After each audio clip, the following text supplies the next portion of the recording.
Olá, meu amigo, minha amiga, seja muito bem-vindo ao Lições para a Eternidade, seu estudo semanal da lição da Escola Sabatina. É uma alegria recebê-lo aqui no canal do IAG e quem vos fala é o pastor Benjamin Prado, pastor aqui no Instituto de Agricultura e Evangelismo. E seja bem-vindo a este canal. Se você ainda não é inscrito, se inscreva, ative as notificações, estamos postando conteúdos relevantes semanalmente. E também curta este material e compartilhe nas suas redes sociais, no WhatsApp, para grupos de amigos, familiares, para que mais pessoas possam estar acompanhando este conteúdo também. E deixe seus comentários, suas perguntas, sua participação, que é tudo muito importante para o engajamento deste material e para também enriquecer a recapitulação da lição da Escola Sabatina. Eu quero cumprimentar novamente meu amigo Moses Coutinho, seja muito bem-vindo.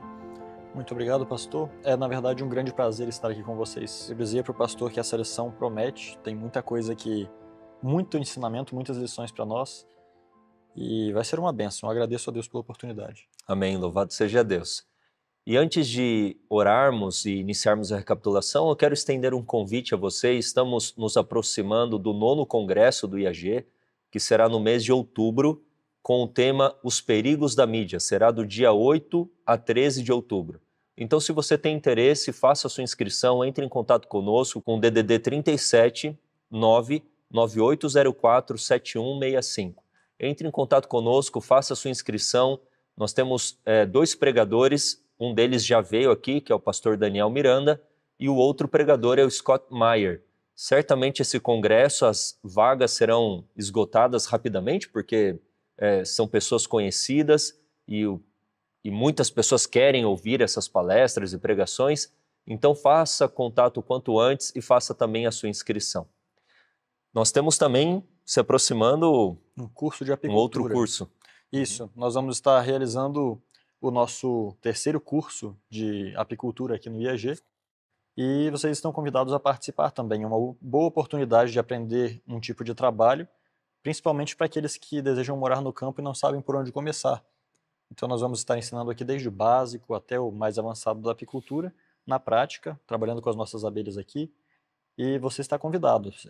São dos dias 7 até o dia 11 de setembro, certo? Então aproveitem que não falta muito tempo e são apenas 17 vagas. Às vezes as pessoas pensam que isso é marketing, mas na verdade talvez tenha até menos se alguém já se inscreveu. É verdade. Nós só podemos receber esse número de pessoas porque é o número de roupas que nós temos aqui, de macacões. Certo? Caso você chegue atrasado e queira vir de todo jeito, teria que conseguir uma roupa, mas nós emprestamos a nossa aqui. Até para uma viagem mais tranquila também, tendo que trazer menos coisas. Vocês estão convidados e vocês vão ter uma experiência inesquecível, tenho certeza disso. É verdade. Estudar sobre esse mundo das abelhas, aprender é uma experiência maravilhosa mesmo, espiritual, eu posso dizer assim também. São muitos ensinamentos práticos, mas também na teoria a gente fica maravilhado com a obra de Deus através desse animalzinho tão pequenininho que é fascinante. Vamos iniciar com uma oração. Eu convido você a fechar os seus olhos, sendo possível, vamos falar com Deus. Santo Deus e amado Pai, graças te damos, Senhor, pelo dom da vida, por mais Lições para a Eternidade. Rogamos a Ti o derramar do Teu Santo Espírito sobre nós, ilumine a nossa mente para lermos a Tua Palavra e compreendermos a Tua vontade para nós. Que não tenhamos a mesma incredulidade que o povo de Israel manifestou, mas que sejamos fiéis ao Senhor, exerçamos confiança plena em Ti, na Tua Palavra, na Tua verdade.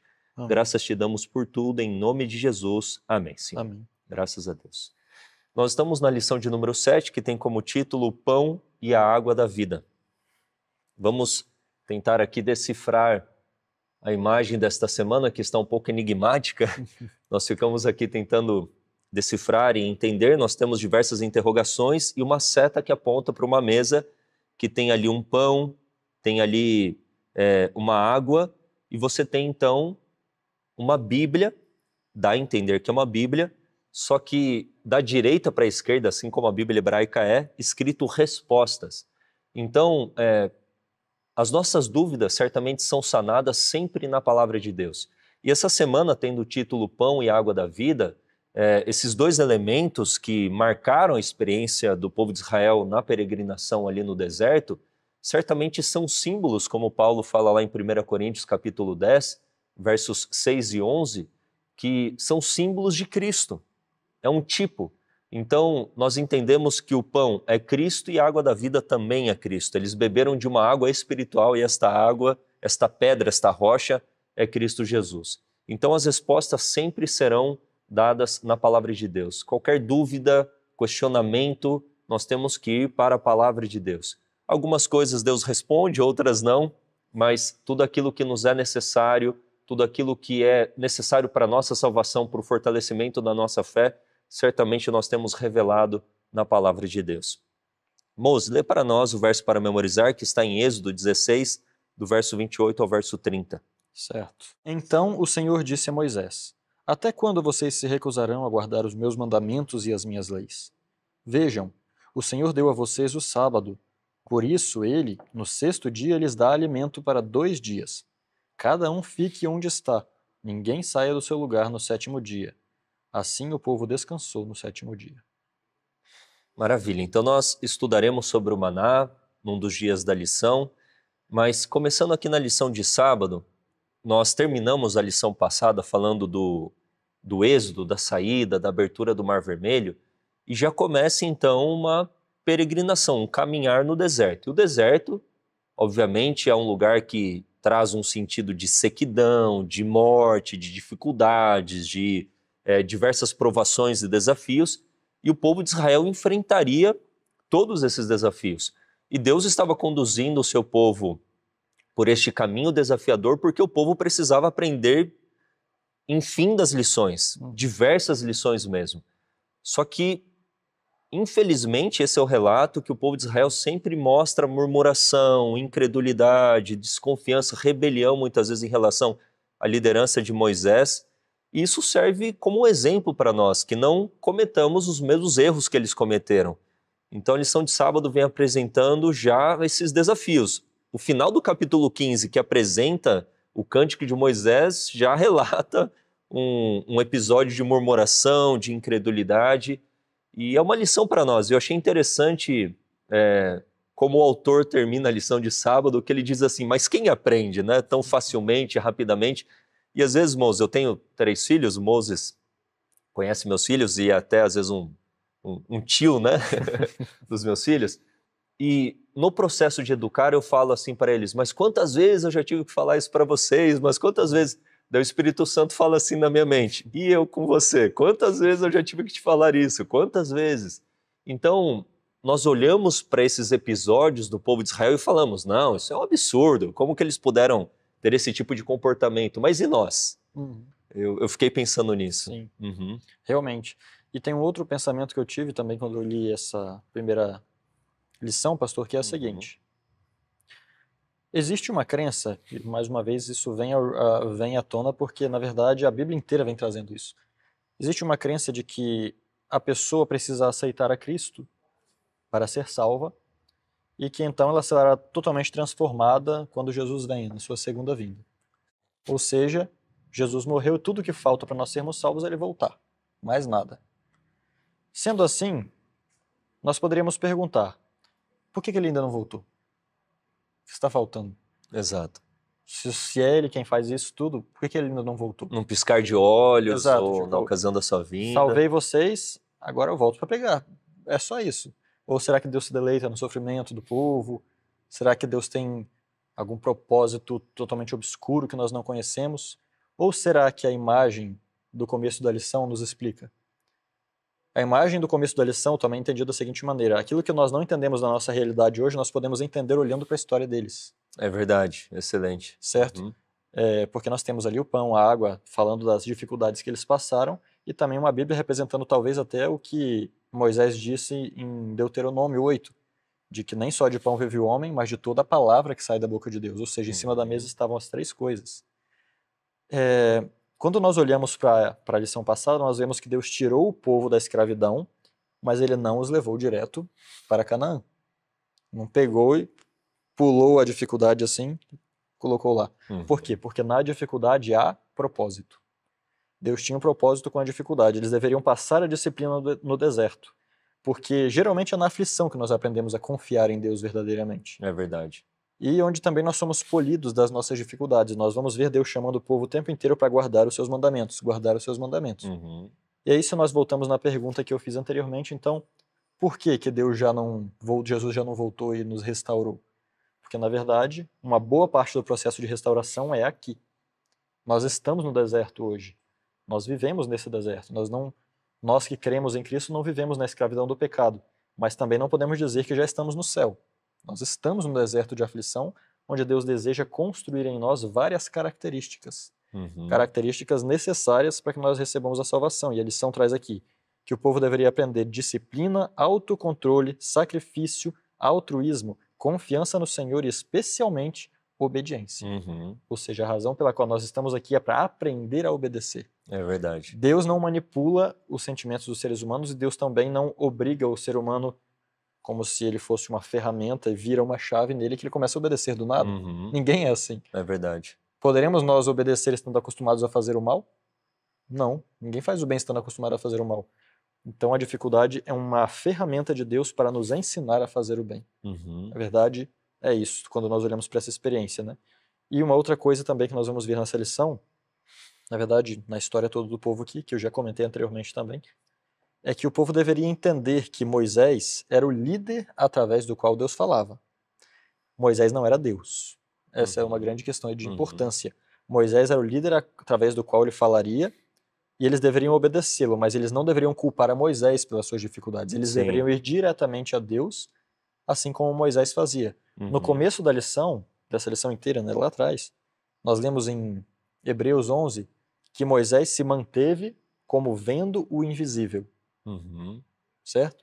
E isso era o que Deus desejava para todos os do seu povo. Que todos eles conseguissem fazer isso. E eles não estavam acostumados e jogavam tudo para Moisés, que era o único que conseguia ver o invisível ali. E ele faz até aqui uma pergunta no capítulo 16, no contexto da fome, e ele diz no verso 7, né? E amanhã vereis a glória do Senhor, porquanto ouviu as vossas murmurações contra o Senhor. E quem somos nós para que murmureis contra nós? No caso, nós, ali, Moisés e Arão. Exato. Esse é o ponto. Então, eu creio que eles tiveram muitos aprendizados e, da mesma maneira, isso vem nos trazendo a experiência da nossa própria vida. Como nós devemos passar a mesma experiência. Ellen White fala que somos propensos a falar mal do povo judeu, né? Como nós vamos fazer agora. Em certo aspecto, não dos judeus em si, mas do povo de Israel naquela época. Nós vamos aqui falar dos erros dele. A Bíblia reserva muito pouco para falar das virtudes do ser humano em si.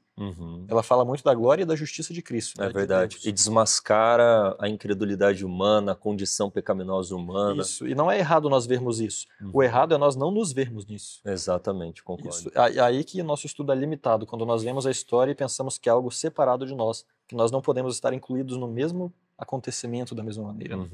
Então, enquanto estudamos, vigie a sua mente, pense e tente aplicar à sua própria vida o que está acontecendo ao povo de Israel nessas histórias. Exato. E é interessante que os fariseus, na época de Cristo, também tinham esse pensamento, que eles conheciam que os pais haviam matado os profetas e eles não se julgavam serem filhos desses pais, no sentido de não terem o mesmo espírito. Mas eles constantemente estavam maquinando como matar a Jesus, e Jesus fala claramente, vocês são filhos desses pais que mataram os profetas. E nós podemos cair na mesma condenação, olhando para os fariseus na época de Cristo, ou olhando para os israelitas na época aqui do Êxodo, e falarmos, não, nós não somos filhos desse povo, nós não temos esse mesmo espírito. Só que muitas vezes manifestamos incredulidade para com o espírito de profecia, para com os testemunhos, para com a identidade adventista. Então não é raro no meio adventista você ver pessoas tirando sarro da reforma de saúde, da reforma de vestuário, da reforma de educação, ou considerando todas essas reformas que são necessárias para preparar no processo de adaptação, para preparar um povo para a breve vinda de Cristo e até para morar com seres santos nas mansões celestiais, não é raro nós vermos zombaria, incredulidade, rejeição, ou essas mensagens sendo consideradas perfeccionistas, ou um exagero, um radicalismo. Então a gente tem que vigiar em relação qual está sendo o nosso tipo de conduta para não cairmos no mesmo espírito que eles manifestaram. Vamos avançar aqui para a lição de domingo, que vem falando sobre as águas amargas. Êxodo 15, Cântico de Moisés, um cântico que expressa a glória de Deus, o triunfo de Deus, as maravilhas que Deus operou, mas logo em seguida, versículos posteriores, poucos versículos posteriores, nós já temos aqui um relato de murmuração. Olha só o verso 22 de Êxodo capítulo 15, se você puder abrir a sua Bíblia, diz assim: Depois fez Moisés partir os israelitas do Mar Vermelho, e saíram ao deserto de Sur, e andaram 3 dias no deserto e não acharam água. Imagina aqui comigo, eu fico um dia aqui sem beber água, estamos numa época de seca, a sede já é absurda, eles ficaram 3 dias. Sim. Mas por quê? É o que o Mose introduziu aqui na lição. Deus queria ensiná-los a dependência, a confiança, a mansidão.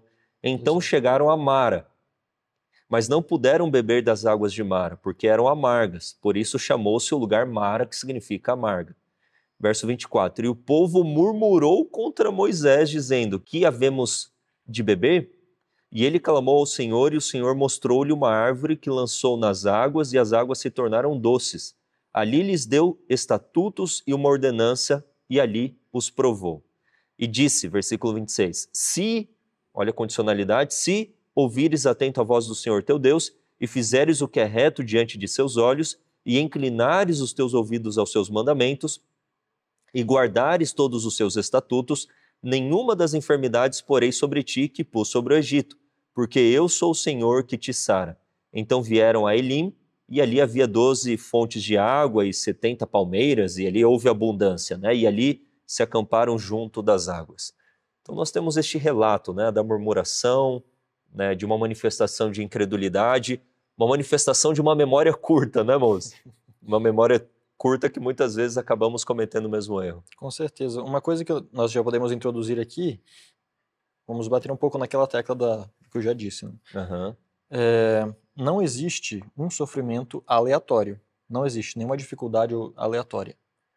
Ela vem ou de Deus para nos polir, ou ela vem dos nossos próprios erros, quando nós tomamos decisões equivocadas. Se eu decido martelar meu dedo, não foi Deus que fez doer, certo? E essas são as principais maneiras. Satanás, nós poderíamos dizer que algumas vêm de Satanás, mas nada que Satanás faz, Deus não permite. Ou seja, tudo que ele pode fazer é porque Deus permitiu. Nós já falamos sobre isso no passado. Então, toda dificuldade nós devemos olhar para ela e pensar, ser capaz de fazer isso no nosso dia a dia. Eu estou passando isso por quê? Qual é a razão? Eu estou passando isso porque eu cometi um erro que me fez sofrer isso automaticamente, ou é Deus que está me dando uma disciplina? Se é Deus que está me dando a disciplina, eu já sei o que Deus espera de mim agora. Deus espera de mim o quê? Paciência, Deus espera fé. Agora, se foi por causa do meu próprio erro, é as mesmas coisas que vão resolver. Agora, o automático, que eu me peguei esses dias pensando nisso, né? Eu posso não parecer, mas às vezes eu me irrito com coisas pequenas. Então eu tava martelando ali, o prego cai e desaparece. E eu fico, mas onde está esse prego? E começo a me irritar com o prego. Aí, às vezes, ultimamente, né? Na verdade, quase sempre me vem isso, mas eu tenho dado mais ouvidos a isso. Me vem uma sensação de que ficar nervoso vai ajudar a achar o prego? Vai resolver o problema? E aí me vem outra voz que fala, mas Deus se importa com isso, com o prego? Eu falo, Senhor, me ajuda a achar esse prego, eu sei que eu não devo ficar irritado, me ajuda a encontrar esse prego. E me acalmo, e literalmente, todas as vezes que eu faço isso, eu encontro. O que eu estou dizendo com isso? Não é que Deus se importe com o prego, ele se importa comigo e com você. É verdade. O prego está sendo uma ferramenta de polir o meu caráter. Então, cada dificuldade que nós passamos, eu usei um exemplo muito básico, tem gente que passa por coisas piores, né? Mas todas elas têm o mesmo propósito, polir e refinar o nosso caráter, certo? Agora, com isso em mente, nós olhamos para essa história e vemos que foi literalmente Deus que deixou eles 3 dias sem água mesmo. Não foi aleatório, o caminho tinha que ser. Moisés conhecia o caminho, Deus o fez guiar por aquele caminho, e Moisés sabia que havia água naquele lugar, inclusive. Moisés já tinha feito aquele trajeto. É verdade. Só que a Ellen White fala que o povo estava desesperado. Quando eles viram a água, eles nem esperaram nada, eles correram na direção da água. Começaram a tomar desesperadamente quando viram que era amarga. Ou seja, a nossa precipitação e a precipitação do povo também, ela tende a nos deixar ainda mais decepcionados. Minha esposa vive me dizendo que eu tenho muita expectativa com as coisas. Em certo aspecto, se nós olharmos para eles aqui, né, por mais que tivesse uma razão palpável, eles queriam água com desespero. Eles também foram impetuosos e correram para a água, tomaram água e começaram a perceber que ela era amarga e murmuraram então contra Moisés, em vez de confiar de que Deus, que havia dito para eles, eu vou colocar vocês na terra prometida, não ia deixar eles morrerem de sede. Não, e pensa, Deus transformou a água em sangue, ele não poderia transformar uma água amarga numa água doce? Com certeza. Tem o aspecto na raiz dessa murmuração, a incredulidade, essa memória curta, de esquecer os feitos de Deus no passado. E muitas vezes nós cometemos o mesmo erro. Quantas orações Deus já te respondeu? Quantos milagres já foram... Deus já manifestou na sua vida? Quantos livramentos operados? Eu posso aqui ficar horas e horas contando de orações respondidas, da providência de Deus manifesta, de milagres operados na minha vida e na vida de pessoas próximas a mim. Só que no momento do prego, e vamos usar essa ilustração que o Moses trouxe, essa história, na verdade, da sua vida, que é uma coisa pequena ou quer seja uma coisa grande, a gente tem uma memória curta. A gente se esquece dos feitos de Deus no passado e quer que as coisas aconteçam no nosso tempo e não no tempo de Deus. E se nós estivermos atentos, primeiramente, não se esquecer daquilo que Deus já operou, de quem é Deus, do seu poder, da sua maravilha, da sua graça, do seu amor por nós, nós jamais podemos esquecer. A mentalidade carnal, a natureza pecaminosa tem memória curta. E é proposital isso mesmo, no sentido de que daí vem a manifestação da dúvida, da murmuração, da incredulidade, mas jamais se esqueça daquilo que Deus já fez na sua vida. E então, no momento da provação, se lembre daquilo que Deus já fez e espere a providência de Deus ser manifesta. E faça a pergunta, por que não, né? O que eu tenho que aprender com isso? Porque se o povo tivesse 3 dias, você consegue ficar 40, um mês sem comer, estou falando um extremo, mas sem beber água, 3, 4 dias já é um limite. Então eles foram levados no limite. A gente tem que sentir na carne humana, vamos falar não pecaminosa, mas no sentido das limitações humanas, que a sede ali foi absurda. Mas eles não poderiam ter esquecido do que Deus já tinha feito. E esperarem o tempo de Deus. E orarem a Deus, Senhor, tenha misericórdia de nós.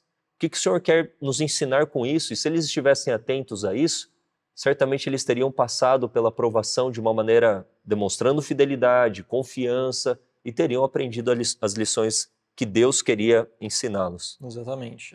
Quando nós olhamos para isso aqui, nós vemos essa preparação, né, que Deus estava tentando fazer com o povo.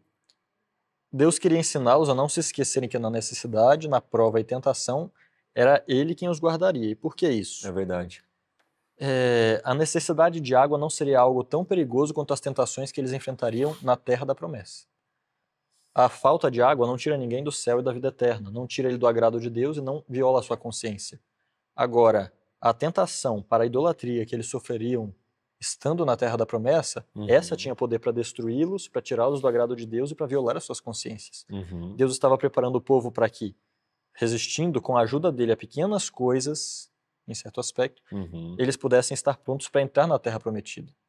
Eu pergunto, qual seria o perigo de alguém com o caráter não polido, caráter não santificado e com inclinações más, alimentadas, estar no céu? Qual seria o perigo? Não, o pecado se levantaria outra vez. Só olhar para a história de Lúcifer. Lúcifer nos dá o exemplo de alguém que não tinha o caráter puro, claro que ele se contaminou, criou contaminação. Mas dentro do céu, o que aconteceu a partir do momento que ele permitiu aquilo aumentar? Ele foi contaminando os anjos em grande parte. Nós temos conhecimento pelo espírito de profecia que foi quase metade ao começo. Depois ficaram 1/3. Mas o fato é que Deus não gostaria que isso se repetisse, Ele não quer. E não vai permitir que isso aconteça. Amém. Então nós podemos aplicar a nós as disciplinas como o pastor falou, né, para nós aprendermos e crescermos. Porque olha só o que diz aqui Testemunhos para a Igreja. Os que não vencem em coisas pequenas não terão poder moral para resistir a tentações maiores. Então se eu não resisto ao prego, como é que eu vou resistir a algo bem maior? Como é que eu vou resistir a um prego sendo enfiado na mão, como Jesus suportou? Né? É verdade. Então nós temos muitos aprendizados. Uma outra coisa, pastor, que eu achei interessante aqui é justamente naquilo que Deus deu para eles. Olha só o que diz o verso 25. E ele clamou ao Senhor, Moisés, e o Senhor lhe mostrou uma árvore, a qual ele lançou nas águas, e as águas se tornaram doces. Ali fez para eles um estatuto, e uma ordenança, e ali ele os Provou. provou. Nós vamos ver isso aqui sendo repetido várias vezes. Uhum. E vamos ver isso sendo muito bem esclarecido também em Deuteronômio capítulo 8. Depois, talvez na próxima lição aqui, no próximo dia, nós vamos dar uma passada por lá. Para mim, Deuteronômio é um dos livros mais bonitos da Bíblia e esse capítulo é muito instrutivo e claro também. E se nós formos ver qual é o estatuto que foi dado, porque quando nós imaginamos um estatuto, nós imaginamos uma lei, Eu fiquei me perguntando sobre alguma isso. coisa nesse aspecto. E aqui não vem nada necessariamente, por exemplo, uma maneira de lidar com alguma coisa específica. Não. O estatuto parece ser: se diligentemente ouvires a voz do Senhor teu Deus e fizeres o que é reto à sua vista, e deres o teu ouvido aos seus mandamentos e guardares todos os seus estatutos, não colocarei sobre ti nenhuma dessas doenças que eu trouxe sobre o Egito, pois eu sou o Senhor que te cura. Uhum. Todos os estatutos do Senhor tinham duas coisas, uma obrigação e um resultado. Uhum. E aqui nós vemos essas duas coisas. Uhum. Basicamente, aqui Deus estabelece a condicionalidade das promessas. Uhum. E ele pega e cria um estatuto que engloba todos os estatutos que ele daria. Uhum. E justamente o ponto é se. Primeira palavra-chave desse negócio. O se já demonstra uma condicionalidade. Exato. Se fizeres isso, aí Deus fala, então não colocarei sobre ti nenhuma das enfermidades que enviei sobre os egípcios, pois eu sou o Senhor que te cura. Sim. O que eu acho interessante é que aqui você tem, na forma literária do hebraico, você tem um paralelismo, porque muitas vezes parece redundância, mas não é. Olha o verso 26, diz assim, ó: se ouvires atento à voz do Senhor teu Deus. Então, se ouvires, e daí tem, e fizeres o que é reto diante de seus olhos, então, ouvires e fizeres. Daí você tem esse paralelo, essa redundância, que é a maneira como, na mentalidade hebraica, eles frisavam algo. E diz, e inclinares os teus ouvidos aos seus mandamentos, então o que é ouvires? É inclinar o ouvido, aquela disposição de aprender e a disposição de prestar atenção e de obedecer, a humildade. E guardares, ou fizeres, né, tá nesse paralelo, todos os seus estatutos. Obviamente, nós temos que estar dispostos a aprender e a obedecer, e pelo poder de Deus colocarmos em prática.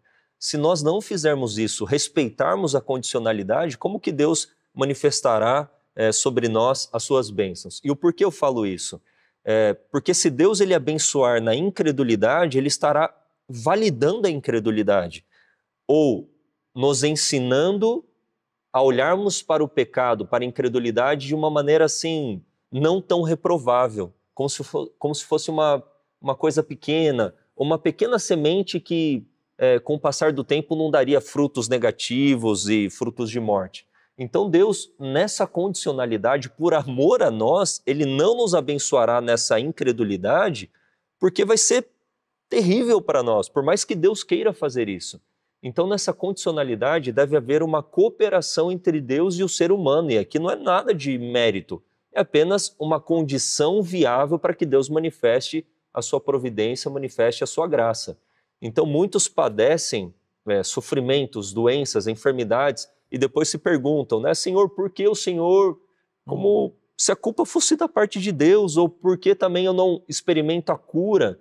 Lógico que não é tão simplório o que eu estou falando, que muitas vezes você pode estar respeitando as condições e o milagre não ser operado por N motivos desconhecidos a nós. Uma lição de um trimestre passado a gente trabalhou isso, mas se nós não respeitarmos as condições, como que Deus ele vai operar o milagre? Então, a gente tem que pensar seriamente em todas essas questões. Sim, inclusive essa questão da cura, a gente pode olhar para ela e pensar, mas que relação isso tem com a história do nada, a história falando sobre água?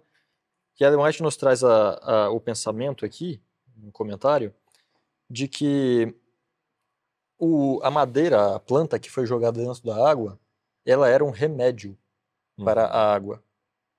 A água estava amarga, não era possível consumi-la, e através dessa planta ela foi curada. Se eu não me engano é isopo, posso estar falando algo equivocado, mas não sei qual é. Mas o fato é que foi colhida, poderia ser essa mesmo, que tinha uma representação de purificação, e foi um milagre que aconteceu, porque naturalmente tinha milhares de pessoas. Uma planta jogada dentro de um corpo d'água não resolveria o problema. Exatamente. Mas resolveu por quê? Porque foi Deus que mandou. e quando Deus manda, as coisas acontecem, independente do que ele mandou fazer, certo? E então aqui ele traz um paralelo com as águas, de que assim como as águas foram curadas, o povo de Israel também seria curado, certo? Através de Deus. Através de Deus eles teriam, obedecendo à vontade dele, nunca teriam, e aqui traz a questão de enfermidades físicas reais. Os egípcios, eles tinham várias enfermidades físicas conhecidas, hoje são conhecidas, algumas doenças de pele, entre outras coisas, e a própria Bíblia, em Deuteronômio e outra passagem, eles também mencionam algumas das doenças que os egípcios tinham. Mas é interessante que os egípcios, eles tinham, por mais que houvesse uma medicina bem antiga já no Egito, mesmo eles sendo ateus em certo aspecto com relação ao Deus do céu, os médicos, eles deixaram isso registrado de alguma maneira, que eles sabiam que eles não podiam curar as pessoas. Eles atribuíam isso aos deuses. Os deuses, os quais foi claramente mostrado que não existiam, portanto, o único que pode curar é Deus. E quando nós olhamos para um médico, por mais que ele tenha talvez a inteligência para fazer um corte numa pessoa, se é necessário retirar talvez um órgão, alguma coisa, costurar de volta, ele tem poder para curá-la. Ele pode intervir e fazer alguma coisa, mas quem fecha o ferimento é Deus. É igual um semeador jogando uma semente na terra. Que poder o semeador tem para fazer com que aquela semente germine? Zero. Nenhum. A única coisa que o ser humano pode fazer é colocar nas condições favoráveis, mas é Deus quem traz a cura. E é isso que Deus gostaria que o povo trouxesse à mente também. Que era Ele, e assim como é hoje também, quem traz a verdadeira cura para nós, obedecendo aos seus mandamentos, tanto saúde física como mental, espiritual, nos é prometida, através dessa passagem. Também é para nós. Eu acho que vale a pena a gente se aprofundar brevemente nesse ponto, porque muitos questionam por que hoje aqueles milagres registrados, principalmente no Novo Testamento ou no ministério de Cristo, não acontecem no meio do povo de Deus. Não estou falando que não aconteça, mas de uma maneira assim tão abundante. Porque hoje a contrafação ela é tão real, falsas curas ou curas verdadeiras, mas operadas por falsos profetas e até por espíritos enganadores pelo próprio diabo, tem trazido uma mistura entre aquilo que é verdadeiro e aquilo que é mentiroso, aquilo que é enganador. Então a maneira de Deus operar hoje é através da reforma de saúde, é através dos tratamentos naturais. Não é o alimento em si ou o estilo de vida que traz a cura, quem traz é Deus. Todas essas coisas são condições para que Deus manifeste o seu poder. Então Deus ele quer hoje que as pessoas mudem o estilo de vida. Se ele opera lá a cura no estômago e a pessoa continua consumindo ou tendo um estilo de vida extremamente estressante que causa o problema no estômago, qual que é o sentido? Deus ele quer que a pessoa mude o estilo de vida, mude a alimentação, para que aquilo que é verdadeiro se destaque. Isso só pode ter sido Deus. Não tem como. Então as pessoas estão atrás de um milagre em delivery, né? Eu quero, toma. Mas Deus ele quer transformação da vida da pessoa, no estilo de vida, e Deus tem chamado o seu povo através desse conhecimento da reforma de saúde e tratamentos naturais para ser um povo de médicos missionários, pessoas que levem saúde para um mundo que está totalmente enfermo. Amém. E na verdade, como nós falamos, Deus testou eles com as águas. Aqui Deus deu um mandamento e a próxima lição já é o teste. Vamos já... Podemos Vamos avançar? Então a lição aqui de segunda-feira já vem apresentando, né, a respeito das codornizes e maná. Então teve essa aprovação em relação à água. Deus ele opera aquele milagre, o aspecto da condicionalidade, e na segunda vem falando do alimento. Tem novamente aqui um episódio de murmuração. O Senhor nos tirou do Egito para nos matar de fome, e eles começaram a murmurar, e tem todo o relato aqui das codornizes e do maná. Na verdade, nós vemos uma diferença entre o primeiro teste e esse. No primeiro nós vemos, caminharam 3 dias pelo deserto e não acharam água. Aqui não tem nenhuma informação de que eles estavam sem comida. Certo? Eles ainda tinham alimento. Só que como era o método de Deus agir ali para eles aprenderem, ele deixou que o limite fosse como uma borracha. A prova que Deus nos faz é esticar. Estica. Vocês já encheram um balão? O balão não é útil até você dar aquela primeira esticada nele. A primeira sempre é mais difícil, né? Você vai soprar, ele tá duro. E depois que ele começa a inchar, ele vai. Deus não passa do ponto para ele explodir também. Eu acho que o ponto aqui não foi nem o tempo, mas ao tipo de comida. Porque eles falam no verso 13, né? As panelas de carne, A gente queria aquela comida do Egito, tipo assim, né? A gente tá Eles cansado queriam dessa alimentação simples. isso. Na verdade, eles ainda não tinham o maná nessa hora. Sim, mas qualquer outro tipo de Isso, alimento eles assim, tinham quem aquela sabe mais massa que eles simplório. trouxeram Isso, no aquele caminho. pão seco e tal. E o fato é que, como Deus não tinha provido nada ainda, o pasto acabando pro gado, porque é do deserto adentro que pasto que o gado vai comer. É verdade. Alimento para eles mesmos, o que eles iam encontrar no deserto? E aprofundando no deserto, e Deus não deu nada. Deus deixou, e Ellen White traz essa informação de que eles não esperaram a necessidade chegar, como na água. Na água eles se queixaram quando eles já estavam com muita sede. Aqui eles não estavam com fome ainda, mas eles começaram a pensar já, Antever, né? antever, e começaram a se queixar. Nós vamos ver aqui, ó, não tem nenhum tipo de pessoa passando fome. Olha, tomaram sua jornada de Elim e toda a congregação dos filhos de Israel, capítulo 16.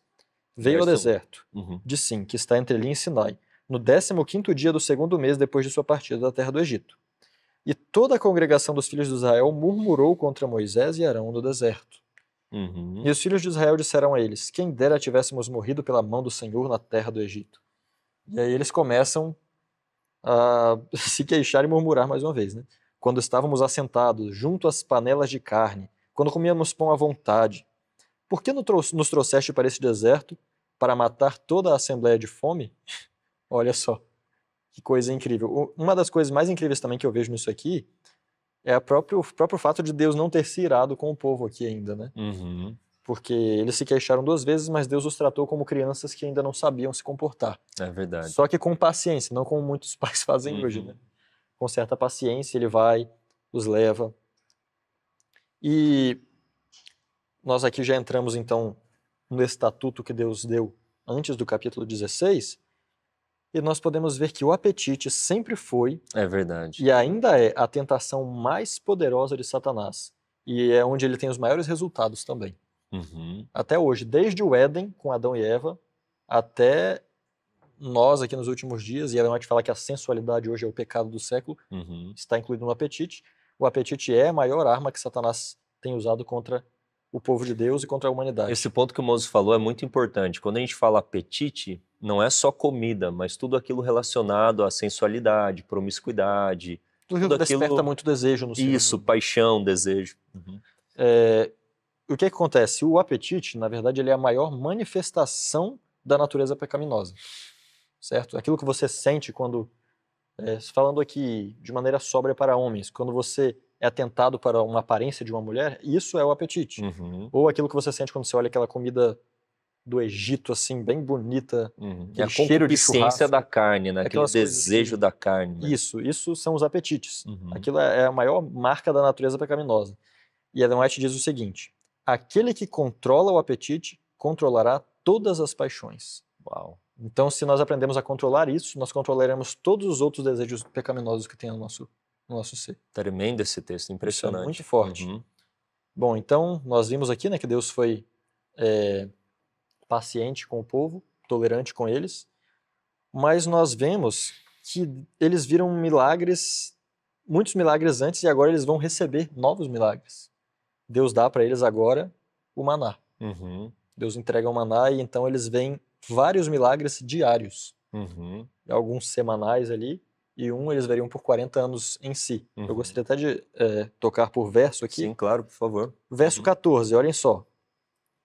O que é que diz? Quando o orvalho subiu, eis que sobre a face do deserto estava uma coisa pequena e redonda, tão pequena quanto a geada sobre o chão. Uhum. Ele surgia do nada, o primeiro milagre. Uhum. O segundo, pastor, que talvez não é tão óbvio, mas lendo um pouquinho, estudando um pouquinho outras Mais fontes eu atento. percebi, Uhum. versos 16 a 18, diz assim: Isto é o que o Senhor vos ordenou, ajuntai dele cada homem segundo o seu comer, um homem para cada homem de acordo com o número de vossas pessoas, tomai cada homem para aqueles que estão nas suas tendas. E os filhos de Israel assim fizeram e colheram alguns mais, outros menos. Aqui não diz que eles escolheram de acordo com a sua necessidade. Uhum. Deus disse para eles escolherem de acordo com a sua necessidade, Uhum. que era um homem por pessoa. Ou seja, até a quantidade da comida Deus deu para eles, quanto que era. Uhum. Não era tipo, agora vocês Era comam uma aí, disciplina mesmo, como a vontade, até fartar-se. até em se Uhum. entupir. Deus não fez isso. E olha só que interessante. Uns colheram mais e outros menos. Uhum. Verso 18. E quando o mediram com o homem, o que tinha juntado muito não tinha demais. E o que tinha juntado pouco não tinha falta. Ajuntaram cada homem segundo o seu comer. Teve uma multiplicação e uma diminuição, vamos Exatamente. dizer assim. Ou seja, isso aqui não foi porque eles foram fiéis e fizeram direitinho. Até porque nós vamos ver 2 vezes aqui eles sendo infiéis no próprio maná aqui. Nós vamos ver aqui pra frente. Deus foi quem nivelou no final. Então eles viram outro milagre todo dia. Eles podiam colher muito ou pouco, a quantidade ia render ou diminuir. Bem interessante, um milagre também. Outra coisa era a conservação milagrosa que ele ia ter no sábado. Por quê? Porque ele não se conservava de um dia para o outro. Nós vemos aqui no verso 20, né, que ele estragava quando se juntava para mais de um dia. Quando deixava por outro dia. Ou seja, a lógica é que ele estragava. A porção seria diária, não seria acumulada. Exato. Aí tinha uma conservação milagrosa, dos versos 19 ao 25 nós vemos, né? Que eles podiam colher o dobro e não estragava. E ele não caía no sábado. O fato dele cair durante os outros dias e do nada não cair no sábado já era um milagre também. E uma coisa interessante também é que ele era perecível, mas teve uma porção que nunca estragou. Nunca. Está no verso 33. Sim.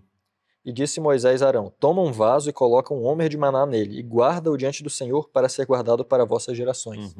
Que ficava também dentro da arca, isso, né? Os depois mandamentos. Depois ele foi posto junto com os mandamentos dentro da arca. Mas esse maná nunca estragou, ficou ali preservado. Ou seja, esse povo realmente estava rodeado de milagres. Eles se acostumaram aos milagres, nós podemos dizer. E uma outra demonstração foi que eles comeram isso 40 anos, até o dia que entraram em Canaã, parou, né? Então não era um acontecimento natural. Só que o povo se acostumou aos milagres diários. E isso é uma coisa que acontece conosco, ao ponto de nós às vezes não percebermos que certas coisas não são naturais de acontecer também na nossa vida. Certo? Isso é uma coisa que me fez tocar bastante. Quanto será que minha mente está embotada para ver os milagres de Deus na minha vida? Especialmente quando nós nos colocamos numa condição na qual nós estamos aqui, numa situação em que realmente nós não dependemos 100% do trabalho de nossas mãos para ter o nosso recurso. Pessoas que tomam a atitude da fé e vão para o campo, Deus mostra milagres todos os dias.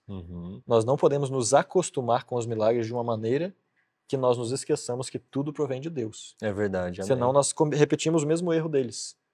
Repetimos o mesmo erro do povo. E nem pegarmos as bênçãos de Deus e transformarmos em maldição. Porque eles pegaram o maná, que era uma bênção de Deus, que era um milagre, alguns acumularam, transformaram em maldição. Outros quiseram ser glutões, transformaram em maldição.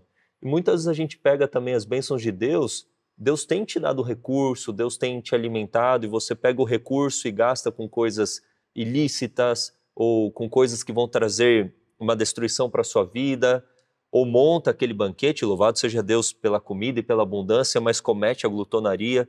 Nós não podemos cometer este mesmo erro, né, de transformarmos as bênçãos de Deus em maldição. E a lição vem falando isso no final aqui de segunda-feira.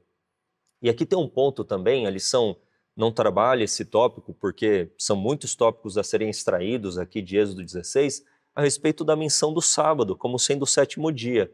Porque muitos falam que o sábado, que é o 7º dia, está apenas atrelado aos 10 mandamentos, que aparece apenas lá em Êxodo capítulo 20, mas aqui em Êxodo 16 a gente já vê claramente que Deus havia revelado para o seu povo a questão da santidade do sábado, a questão da importância de santificá-lo, de separá-lo como um dia santo, de que eles não deveriam fazer nenhuma obra vil, eles não deveriam sair para colher, mas mesmo assim alguns ainda insistiram neste pecado, neste erro, nessa transgressão.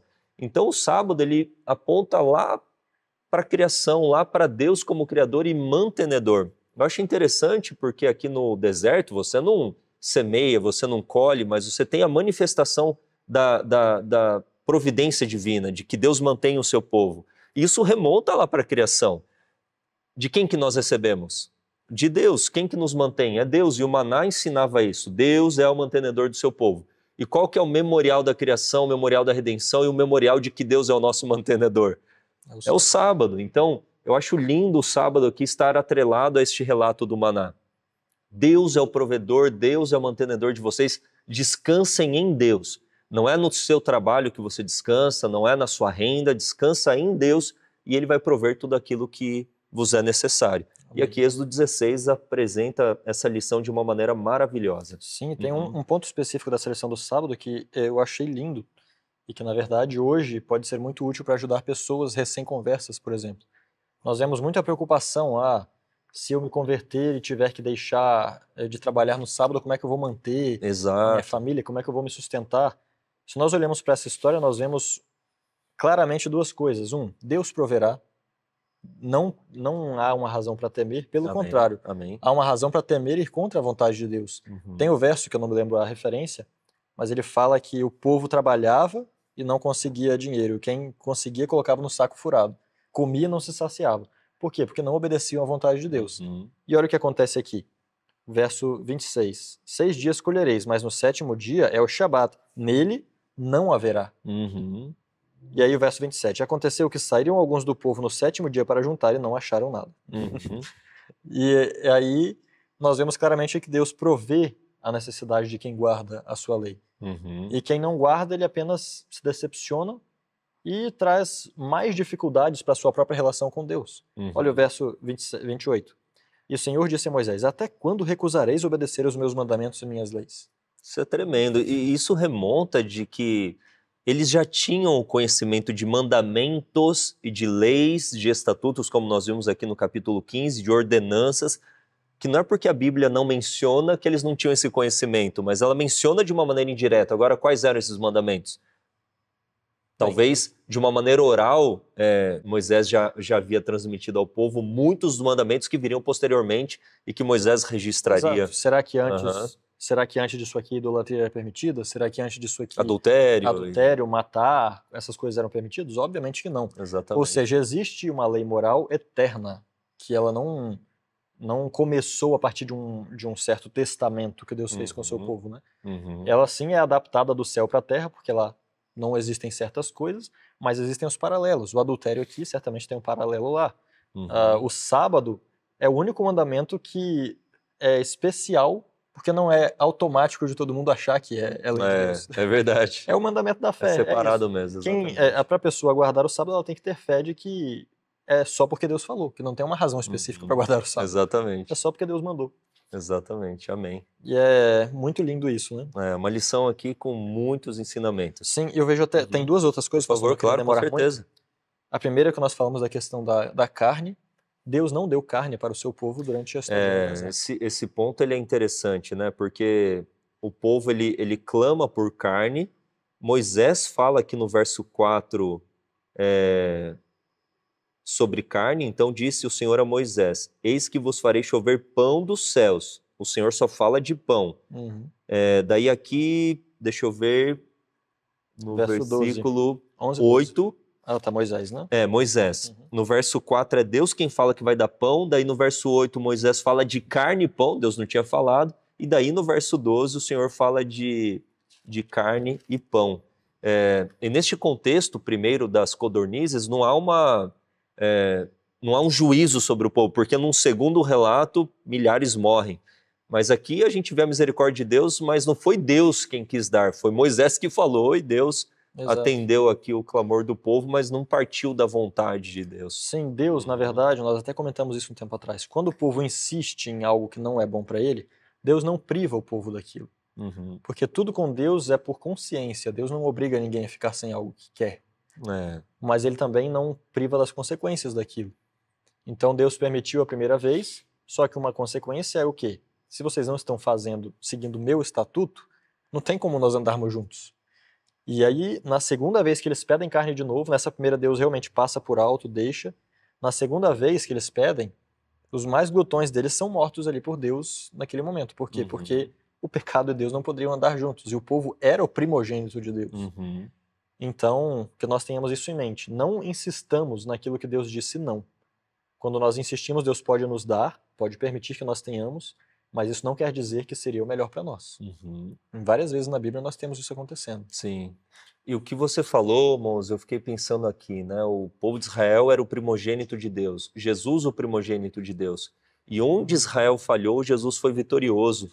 Tanto que Jesus cita Deuteronômio 8, na primeira tentação, não só de pão viverá o homem, mas de toda a palavra que procede da boca de Deus. Enquanto o povo aqui foi murmurador, foi incrédulo em relação ao comer e ao beber, Jesus ele foi extremamente fiel, fazendo com que a razão, o juízo, a consciência dominassem, pelo Espírito Santo, obviamente, as faculdades inferiores. Então, isso é uma lição tremenda para nós. Deus quer que vivamos assim como Jesus viveu, e não darmos vazão para a incredulidade e murmuração, que muitas vezes o conduto é o apetite depravado e um apetite solto, desenfreado. Exatamente. Uma última coisa que eu vi aqui ainda, pastor, está no... É uma lição bem interessante que eu encontrei, lendo vários textos também aqui, que nos trazem a importância hoje de nós buscarmos o maná. Porque se tudo nós temos que ter um paralelo, nós temos aqui também. É verdade. O maná também é um paralelo para nós. Do que? Nós vimos ali na imagem inicial que o pão e a água e a palavra de Deus estão equiparados. De alguma maneira, a nutrição espiritual do povo de Deus, nós lemos isso também na lição passada quanto ao pão ázimo, que eles comeriam. Isso significa uma entronização, uma internalização de Cristo na vida. Uhum. E olhem só que legal isso aqui. O verso 14 diz algo interessante. Quando o orvalho subiu, eis que a face do deserto estava uma coisa pequena e redonda, tão pequena quanto a geada sobre o chão. Isso aqui foi em que horário do dia? Da manhãzinha. Da manhã, certo? O verso 12 diz que pela manhã vos fartareis com pão. Então o horário que eles conseguiriam isso era pela manhã. Olha só que interessante. Quem deveria pegar? Inicialmente, pelo menos. Provavelmente depois a família se envolvia, mas o verso se dirige a alguém específico. Isso, verso 16. Isso é o que o Senhor vos ordenou. Ajuntai dele cada homem, segundo o seu comer. Um homer para cada homem, de acordo com o número de vossas pessoas. Tomai cada homem para aqueles que estão nas suas tendas. Ou seja, o responsável pela tenda iria lá de manhã buscar esse cabeça alimento. E o sacerdote, o líder. Isso, e recolher para todos ali. O verso 19 nos diz que nenhum homem deixe dele até amanhã. Ou seja, era algo que deveria ser feito quantas vezes? Diariamente. Aquilo que eles conseguiam hoje não servia para amanhã. Não adianta tentar acumular hoje achando que amanhã não precisaria buscar. E uma outra coisa, o verso 21. E colheram todas as manhãs cada homem conforme o seu comer, e aquecendo o sol, derretia-se. Quer dizer o quê? Que já quando o dia já estava avançado, já não era um melhor momento para ir buscar maná. Se nós olhamos isso desde o ponto de vista de como, especialmente os homens, deveriam cuidar de suas famílias, vamos ver aqui que, primeiro, eles deveriam pela manhã, nós, pela manhã, buscar a Deus e buscar conhecimento da palavra, buscar a companhia de Cristo pela manhã, a nutrição espiritual, porque com ela nós vamos nutrir a nossa família. Depois... Dá para inserir culto familiar aqui. Exato, exatamente. Isso tudo pela manhã. Era o suficiente para um dia, ou seja, não adianta eu orar hoje e não buscar a Deus amanhã. Certo? E depois vem trazendo outra vez, que no calor do sol não permite que isso seja encontrado. Ou seja, Deus deseja que nós pela manhã busquemos a nutrição para estarmos firmes durante o dia. Quando nós despertamos e deixamos o dia nos encontrar, vamos dia dentro e então vamos tentar buscar a Deus, nós não vamos achar com facilidade. Está escrito em Provérbios que aqueles que cedo me buscam, a sabedoria fala, me encontrarão. Aqueles que de madrugada me buscarem. Então nós vemos aqui até nisso um paralelo para como o homem deveria buscar o sustento espiritual para a sua família. Tremendo ensinamento, eu nunca tinha feito essa aplicação, excelente mesmo, muito bom, louvado seja Deus. E aí está a lição para nós, né? Buscarmos a Deus como sacerdote, como cabeça, como líder, esse maná, e levarmos para a nossa família esse maná, comermos e levarmos para a nossa família. Louvado seja Deus. Amém. Vamos avançar aqui para terça-feira, e vem falando agora de outro episódio relacionado à água, que é a ocasião da água da rocha. E o foco é o capítulo 17, que vem falando que eles continuaram a caminhada e sentiram novamente sede e começaram não a orar e confiar e orar de uma maneira confiante, mas começaram novamente a murmurar. Tem aqui o verso 2 do capítulo 17. Então contendeu o povo com Moisés e disse: dá-nos água para beber. E Moisés lhes disse: por que contendeis comigo? Por que tentais ao Senhor? E aqui o tentar a Deus já dá a entender que tentar a Deus seria uma transgressão. Jesus fala isso no segundo momento da tentação, não tentarás o Senhor teu Deus. E é colocar o Senhor à prova no aspecto de incredulidade, porque lá em Malaquias o Senhor fala, provai-me nisto. Nós temos que provar a Deus na sua palavra, mas esta provação que que o povo estava fazendo em relação a Deus era uma provação de incredulidade, de murmuração, de rebelião. Não era a mesma coisa de provarmos a Deus em sua palavra. Não, e aqui é visto até como provocação. Não é uma provação só Exatamente. de provar. Uma afronta, né? Era uma afronta, uma provocação. E a raiz de tudo isso está tudo isso resumido na última frase do verso 7. Vamos ler o verso 7 todo. E chamou o nome do lugar Massá e Meribá, porque contenderam os filhos de Israel e porque tentaram ao Senhor, dizendo, está o Senhor entre nós ou não? Exatamente. Olhando para todos aqueles milagres diários, só no maná que a gente falou, para a nuvem durante o dia e para a coluna de fogo à noite, como é que eles poderiam dizer, está o Senhor entre nós ou não? A resposta aqui só pode ser que, mais uma vez, o povo confundiu o estar Deus entre eles com a ausência de dificuldades. Se Deus está, por que eu estou sofrendo? Exato. Se Deus está comigo, por que eu passo essa situação? E, irmãos, isso aqui fala profundamente para cada um de nós. Quando passamos por dificuldade ou aflição e dizemos, mas se Deus está comigo, por que eu estou passando isso aqui? Pensamos que Deus não está conosco, devemos nos lembrar das outras provas de que Deus está conosco. Não nos deixar enganar por Satanás, porque ele é o inimigo que nos faz pensar isso. E esse tipo de provar a Deus te torna inapto para aprender exatamente aquilo que Deus quer pela provação. As provações são obreiras de Deus para a transformação do nosso caráter. Se a gente ficar questionando, o Senhor se faz presente, por que eu estou passando por isso? Você está prolongando o período de provação, eu entendo dessa forma, porque se a gente aprende rápido a lição, a gente sai rápido do castigo. Com certeza. Eu quero colocar castigo aqui bem entre aspas, porque certamente provém do amor, ele disciplina e repreende a todos aqueles que ele ama. Então, se a gente está sendo reprovado, se a gente está sendo disciplinado, é por causa que Deus nos ama. Então, quanto mais você murmurar, ficar questionando ou manifestando um espírito de rebelião e contenda, a provação ela vai se estender. Ou não se estendendo, você será colocado novamente em situações semelhantes, porque você ainda não aprendeu a lição. Exatamente. O povo não aprendeu a lição aqui nas águas de Mara, daí tiveram que novamente passar pela provação das águas. Aprenderam? Não aprenderam. E daí vem novamente uma outra provação lá na frente sobre as águas. Então, aprenda em nome de Jesus o que Deus quer te ensinar hoje. Humildade, falar menos, mansidão, enfim, manifestar e revelar o fruto do Espírito e não da carne. Sim, às vezes nós até entendendo isso podemos levar a chegar a pensar que Deus quem tem nos trazido o sofrimento. E o sofrimento, em parte, pode ter sido trazido por ele, mas a permanência e o tempo que nós ficamos naquele sofrimento é definido por nós. Exatamente, pela nossa escolha, o nosso comportamento. Exato, olha só que interessante isso aqui. Um texto de Ellen White falando sobre isso, olha a maneira como ela chama as dificuldades. Só resumindo a primeira parte, ela vem falando que muitos falam do povo de Israel como um povo duro, que era incrédulo em Deus, apesar de tudo que viam, mas olha só o que ela diz. Mas quando sua fé é provada, daqueles que falam isso, mesmo com pequenas aflições, não manifestam maior fé ou paciência do que fez o antigo Israel. Quando levados a situações angustiosas, murmuram contra o meio que Deus escolheu para os purificar. Então a dificuldade é o quê? É o meio que Deus escolheu para nos purificar. Quando nós nos queixamos por causa da dificuldade, nós estamos nos murmurando contra os métodos de Deus. E é por isso que é entendido como provocação. E sinto muito, mas se você não tinha entendido isso até agora, a partir de agora você vai estar provocando a Deus quando você se queixar disso, né? Que não seja essa a sua realidade.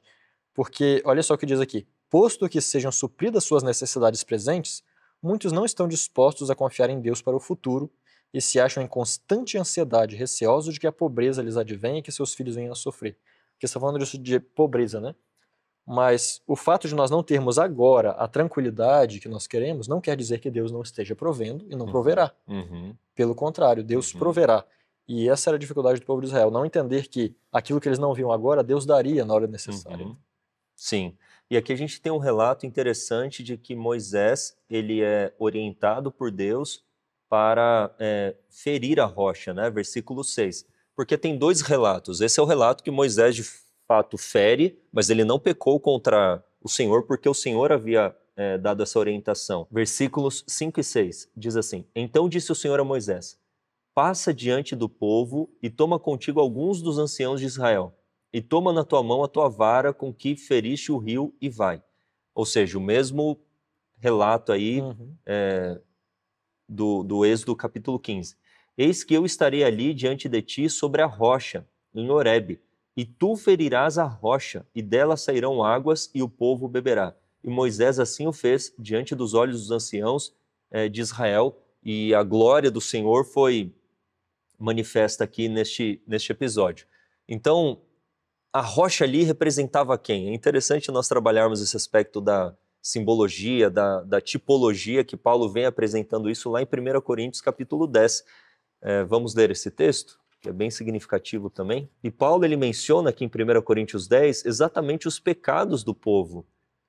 Vamos ver aqui 1 Coríntios capítulo 10, a partir do verso 1. Ora, irmãos, não quero que ignoreis que nossos pais estiveram todos debaixo da nuvem, fazendo referência àquela nuvem que o Senhor proporcionava para o povo e manifestava a sua glória.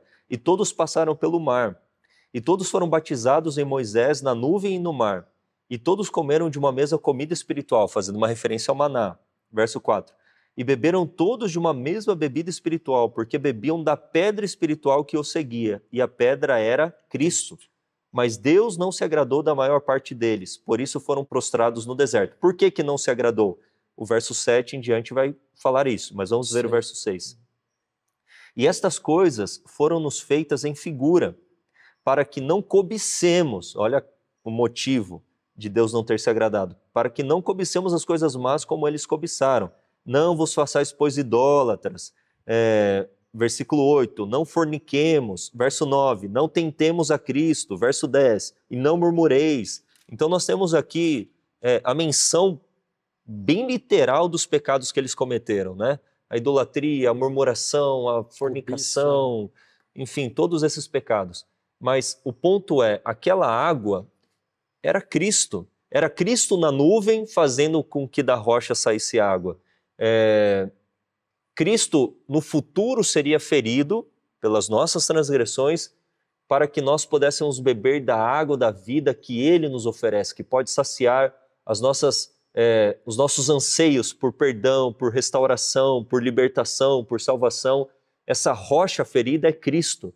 E Cristo ele sacia nossa sede em todos os aspectos espirituais, Amém. Emocionais, da nossa própria existência. E louvado seja Deus por isso.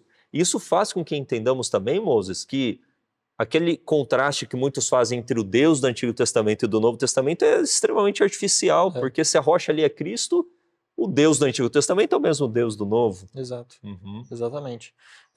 A principal diferença que nós vemos é justamente que aqui o povo estava sob uma teocracia que eles escolheram.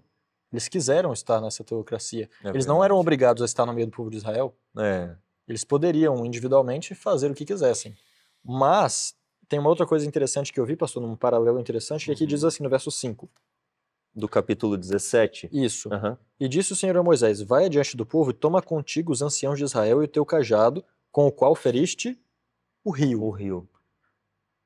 Não está se referindo ao Mar Vermelho, por duas razões. Primeiro, que não era um rio. E segundo, que Moisés não feriu as águas do Mar Vermelho. Ele levantou o seu cajado. É verdade. O único rio que foi ferido por essa vara foi o rio Nilo, quando foi transformado em sangue as águas do Egito.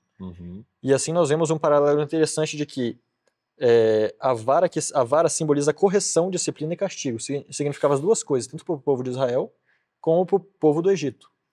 No caso do povo do Egito que rejeitou a Deus, aquela vara produziu sangue, que significava ali para eles a morte. E era isso que trazia aquele simbolismo e foi o que eles sentiram, um cheiro na terra, tudo isso foi maldição.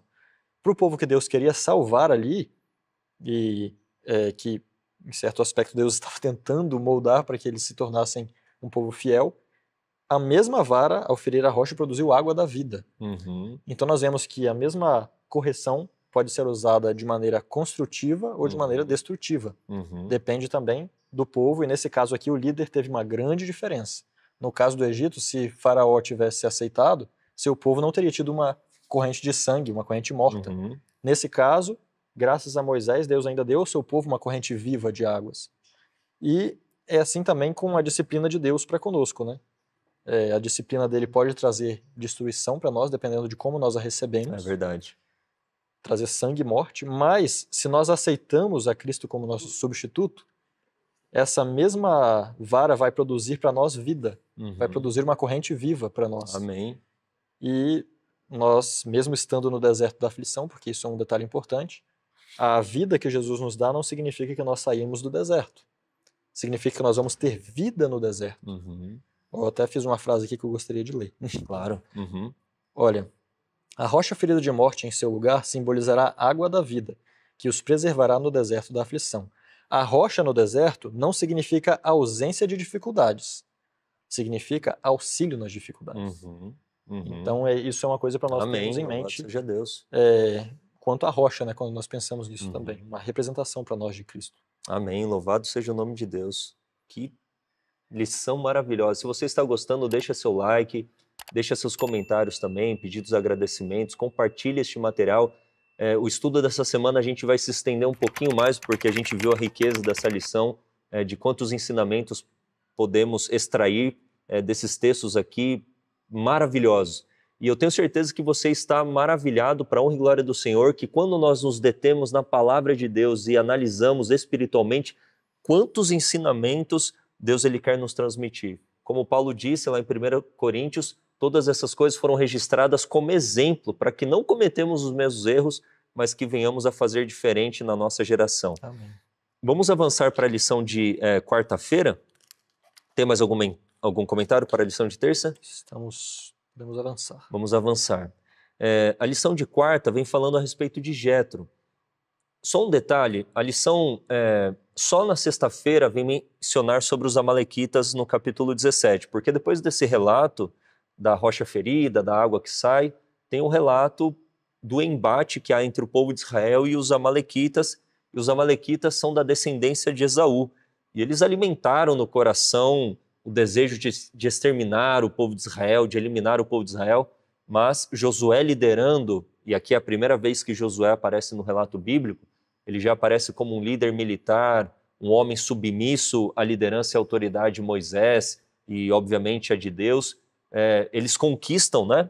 E há aqui uma menção de que sempre haveria guerra entre o povo de Israel e os amalequitas, mas neste contexto eles são vitoriosos. E louvado seja Deus por isso. Mas a gente vê que o povo de Israel, mesmo não acostumado com batalha, Deus dá a vitória para o povo de Israel. Exatamente. Os amalequitas, a partir daqui, como você falou, eles tiveram em guerra constante com o povo de Deus. Uhum. E Ellen White descreve aqui no comentário da Bíblia Legado que eles alimentaram, os amalequitas, a mesma impiedade e maldade que os egípcios manifestaram. Uhum.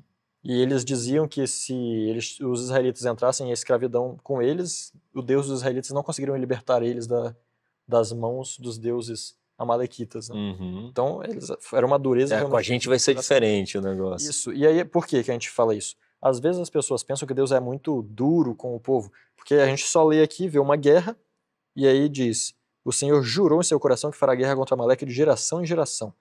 Aí você fica, nossa, tão... Uhum. E é aquela questão, né? No um Antigo Deus Testamento, diferente. Deus é tão mal assim. É exatamente o mesmo espírito egípcio foi o que eles manifestaram, é basicamente isso. Uhum. E nós vemos isso depois sendo manifesto em outras histórias, né? Uhum. Nós vamos ver isso na história de Saul também, que eles estavam atacando o povo de Israel constantemente.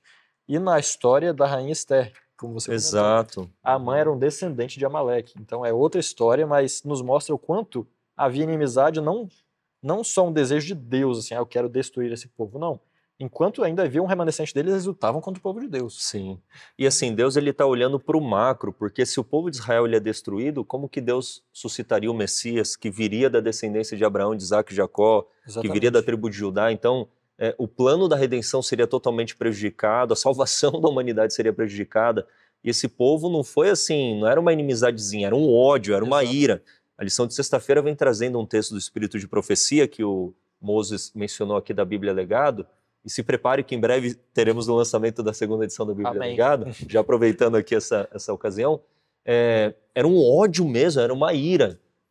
E a gente tem aqui também, aproveitando, para conectar com quarta-feira de Jetro, que nesta guerra que houve entre o povo de Israel e os amalequitas, Moisés, enquanto estava com as mãos erguidas, o povo de Israel prevalecia. Quando ele baixava as mãos, o povo A amalequita prevalecia. Mas nós tínhamos 2 pessoas sustentando aqui as mãos. Vamos ver aqui versículo 10. E fez Josué como Moisés lhe dissera, pelejando contra Amaleque. Mas Moisés, Arão e Ur subiram ao cume do outeiro. E diz aqui que Arão e Ur sustentavam os braços de Moisés, e aqui já apontava para a necessidade que Moisés tinha de um auxílio, de uma liderança, e vem exatamente agora a figura de Jetro, em Êxodo capítulo 18, para visitar, para estar juntamente ali com o povo, com Moisés, traz Zípora, a esposa de Moisés, traz os 2 filhos também, e daí Moisés já se envolve numa concentração de atividades que estavam drenando, esgotando a vida de Moisés. Jetro observa aquilo e já dá uma orientação certamente inspirada por Deus, pelo Espírito de Deus, para aliviar o fardo de Moisés e para que o povo prevalecesse, para que Moisés prevalecesse e o seu povo também. Amém. Então, dá para fazer essa conexão aí também. Vamos trabalhar alguns tópicos aqui de Êxodo 18. Sim, isso aqui é muito interessante, porque isso aqui, na verdade, pastor, nos traz até as bases para a organização da igreja até hoje, adventista, inclusive. E é um ponto muito importante de qualquer tipo de administração. Nós aprendemos aqui sobre algo chamado descentralização. Algo que é importante no plano de Deus também para que funcione, né? E Moisés, é importante ver também que Jetro, ele veio, deu conselho. Jetro não era israelita. A gente poderia dizer, mas Moisés só ouviu o conselho dele, assim, mesmo sem ter vindo de Deus diretamente. Porém, ele, apesar de não ser israelita, nós sabemos que ele era um adorador do verdadeiro Deus. E aqui diz que ele era sacerdote de Deus também. De sacerdote de Midian, mas se referindo a Deus, como sacerdote de Deus. Jetro era da descendência de Quetura, né? Ele era filho de Abraão, no sentido não filho direto, mas da descendência de Abraão. E guardava o conhecimento de Deus. Não de Isaac, né? Mas preservava o conhecimento de Deus. Isso, inclusive, eu sei que isso aqui não é a história, mas em Números 12, nós vamos ver o desenrolar de uma situação meio complexa que teve origem aqui. A origem foi quando Jetro veio, viu como estava o peso sobre as costas de Moisés, né? E olha o jeito que Jetro fala aqui no verso 13. Aconteceu que ao amanhecer Moisés sentou-se para julgar o povo. E o povo estava em pé diante de Moisés desde a manhã até a tarde. O dia inteiro. Ou seja, quando o povo tinha que ser julgado, quem tinha alguma razão, alguma causa para ser julgada, imagina um povo de 600 mil e um julgando.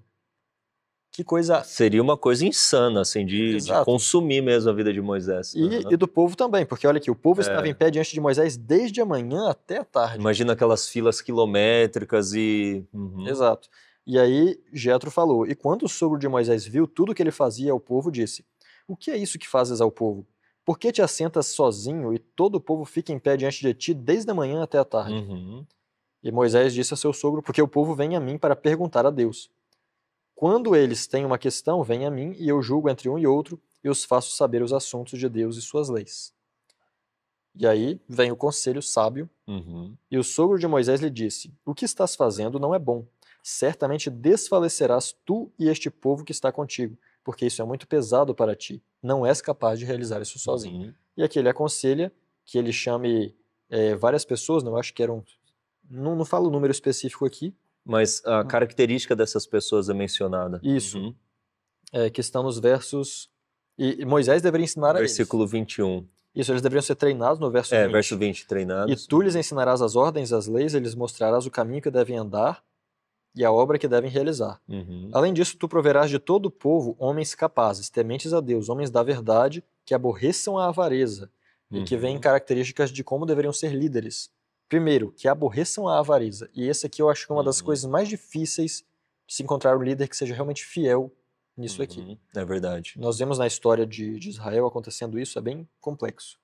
Que trabalhe de uma maneira com amor altruísta, né? Essa avareza está relacionada, calma aí, eu estou exercendo essa função de liderança, eu quero um ganho, eu quero comer a gordura da ovelha, eu quero aquele trabalho interesseiro mesmo. Literalmente. Aquela posição de liderança, não de uma maneira altruísta, mas interesseira. Isso, e os colocará sobre eles para serem governantes da liderança. de 1000, de 100, governantes de 50, governantes de 10, ou seja, ia diluir muito o trabalho de Moisés. Ia ficar bem mais leve, para que julguem entre o povo em todo o tempo, e será que toda causa grave trarão a ti.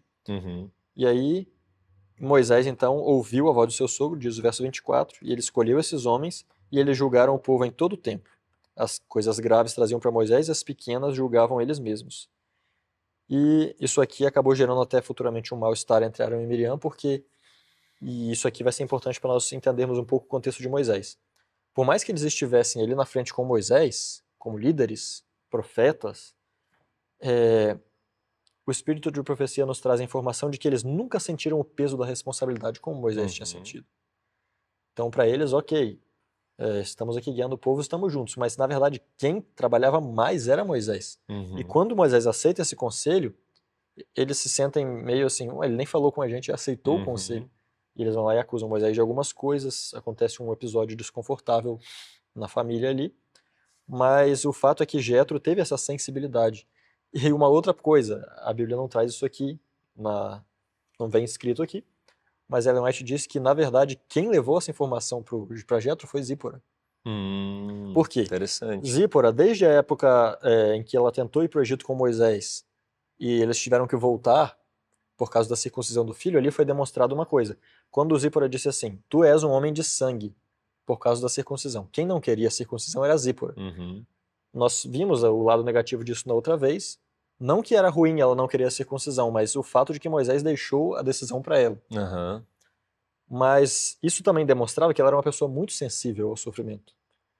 Isso era real em Zípora, ela era muito sensível era ao uma sofrimento. característica. Isso. E então, porque poderia ser uma mulher bruta, não, tem que cortar, circuncida o menino. Mas não, era uma mulher sensível. E isso aqui, ela vendo como Moisés lidava com o povo, sabendo disso. O sofrimento dele em lidar com toda essa demanda. Isso, ela levou isso a Jetro. E por isso que em Números 12, Arão e Miriam vêm e falam mal da mulher de Moisés. Porque em tudo isso que aconteceu, eles não foram consultados. Porém, isso nos mostra o quanto carregava peso Moisés, certo? E quanto a pessoa sensível percebeu isso. E como foi bom ele ter aliviado as cargas de sobre si. Sim, aqui é um ensinamento para a liderança que aquela liderança que centraliza, ela faz com que o trabalho seja prejudicado, não desenvolva e, querendo ou não, vai pagar um preço muito caro em relação ao consumo das energias físicas, emocionais, mentais, consequentemente espirituais. Então esse conselho de Jetro, como Moses disse, é aplicado no contexto da igreja do Novo Testamento. Hoje em dia, o aspecto da igreja adventista do sétimo dia é ter um sistema eclesiástico representativo.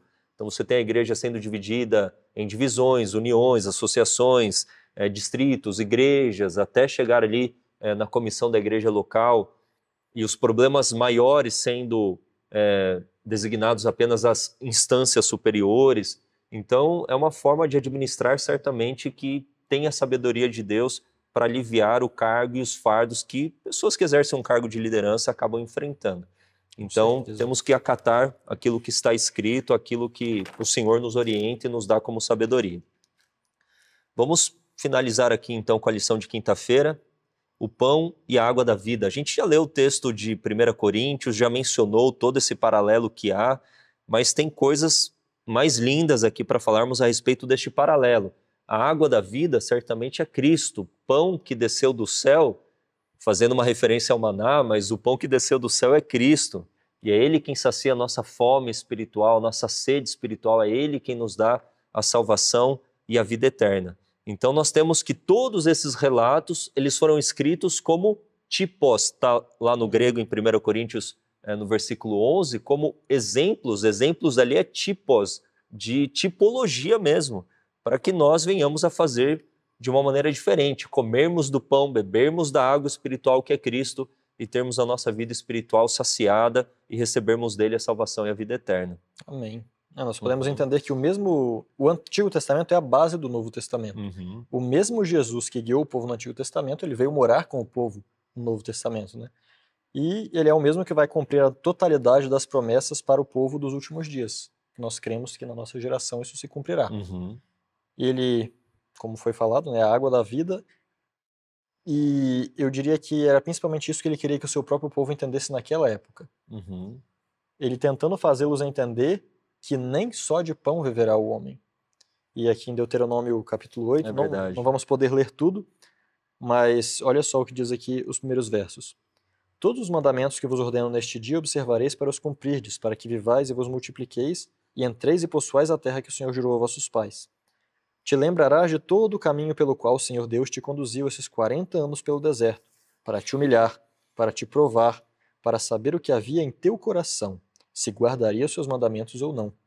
E ele te humilhou e permitiu que tivesses fome, e te alimentou com o maná que não conhecias, nem teus pais conheciam, para que soubesses que o homem não vive apenas de pão, mas de toda palavra que procede da boca do Senhor. Uhum. Então, quando nós olhamos para toda essa experiência, nós vemos que o desejo de Deus para eles era o mesmo que para nós, o conhecimento maior de Cristo, o conhecimento maior de Deus, através do pão que para nós representa a palavra dele através do qual nós o conhecemos, através da água que é a vida que vem a nós pela rocha ferida. Tudo isso são representações reais para nós. E Jesus mesmo usou exemplos. Empregou a ele mesmo. Isso, e com a questão da samaritana, quando ele disse que ele é quem dá água, que nunca, a pessoa nunca vai se saciar totalmente, né? Não voltará a ter sede.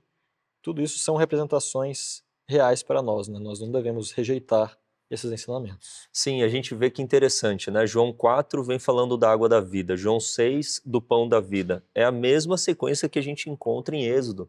Primeira provação em relação à água, depois sobre o pão. Então nós temos essa sequência assim, Jesus, ele é o antítipo, ele é o cumprimento mesmo. E eu fiquei pensando, o maná era a materialização da palavra de Deus. Quando eles comiam do maná, alguns estavam comendo aquilo apenas como um pão. Outros estavam comendo como sendo a materialização da providência de Deus e da palavra de Deus.